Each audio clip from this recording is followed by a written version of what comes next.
अगला क्वेश्चन है what is the scope of ELT, English language and English language teaching का क्या scope है?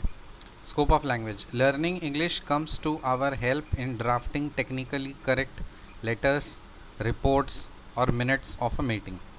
सही बात है कि जब हम इंग्लिश सही लिखना, पढ़ना, बोलना ये सीख जाते हैं तो हम कोई भी चीज़ टेक्निकल काम हो, जो लेटर्स है ना, रिपोर्ट्स बनाना हो या मिनट्स ऑफ मीटिंग है, ये सबको ड्राफ्ट करना काफ़ी आसान होता है और हम टेक्निकली उसको करेक्ट बना पाते हैं जब हम इंग्लिश सीख लेते हैं। Many companies encourage their employees to sharpen their language skills as part of on the job training. तो बहुत सारी कंपनीज़ अपने एम्प्लॉयज़ को एनकरेज करते हैं कि वो अपने लैंग्वेज स्किल्स पे वर्क करें, उनको शार्पन करें और इस्तेमाल करें, क्योंकि एक दिन में तो ये पॉसिबल है नहीं। It's an evolving process, it's an ongoing process, तो आपको कंटिन्यूसली उसको इम्प्रूव करते रहना होगा। There has been considerable thought on cross cultural training to fulfil the business needs. तो अभी ये कंसिडरेबल थॉट भी आता है कि कुछ क्रॉस कल्चरल ट्रेनिंग भी प्रोवाइड किया जा सके। English is one such connecting link. So English जो है ना, वो एक वैसा कनेक्टिंग लिंक है।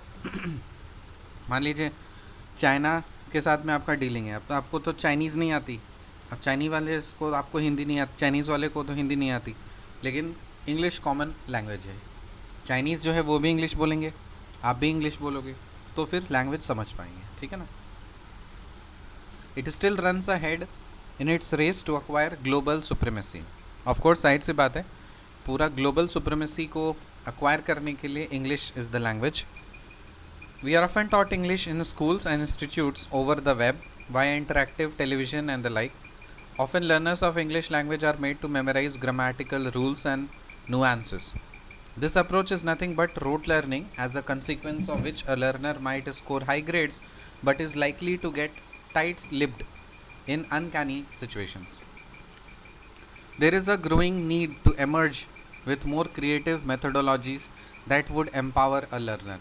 ये सही बात है। ये बोल रहा है कि जो हम इंग्लिश में बचपन से, इंग्लिश जो हम लोग बचपन से सीखते चले आए हैं, वो अलग अलग तरह से हम लोग सीखे हैं। पहले हम लोग सिर्फ किताब से पढ़ते हैं, लेकिन अभी के जो बच्चे हैं वो इंटरैक्टिव टेलीविज़न से, स्मार्ट बोर्ड से, इंटरनेट से, मूवीज़ से, वेब सीरीज़ से, इस तरह से थोड़ा इंटरैक्टिव वे में पढ़ते हैं, है ना।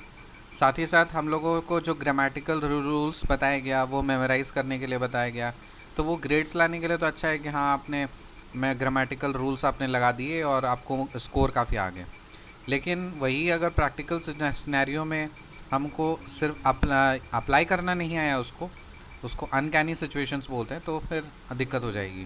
तो इसीलिए बोल रहा है कि ये काफ़ी ज़रूरी है, एक नीड है कि क्रिएटिव मेथडोलॉजी से हम लोग इंग्लिश को इंग्लिश पढ़ा सकें लोगों को। Exemplifying grammatical usage with audio visual aids. So grammatical usage जो है उसको हम लोग एग्जाम्प्लीफाई कर सकते हैं ऑडियो विजुअल हेल्प के मदद से, इंटरैक्टिव गेम्स के मदद से, एक्टिविटीज़ के मदद से, along way towards comfortable understanding and inclination to learn a language. तो हम लोग मल्टीपल तरह से हम लोग इस्तेमाल कर सकते हैं। अभी आजकल तो आपका मेटावर्स, ये सारी चीज़ें आ गई हैं ना, तो ये सब का इस्तेमाल भी हम लोग कर सकते हैं सिखाने के लिए। तो ये क्वेश्चन था आपका, what is the scope of English language teaching. इसको क्या स्कोप है, कितना दूर तक जा सकता है, क्या क्या इससे कर सकते हैं, ठीक है। See in the next question, till then bye.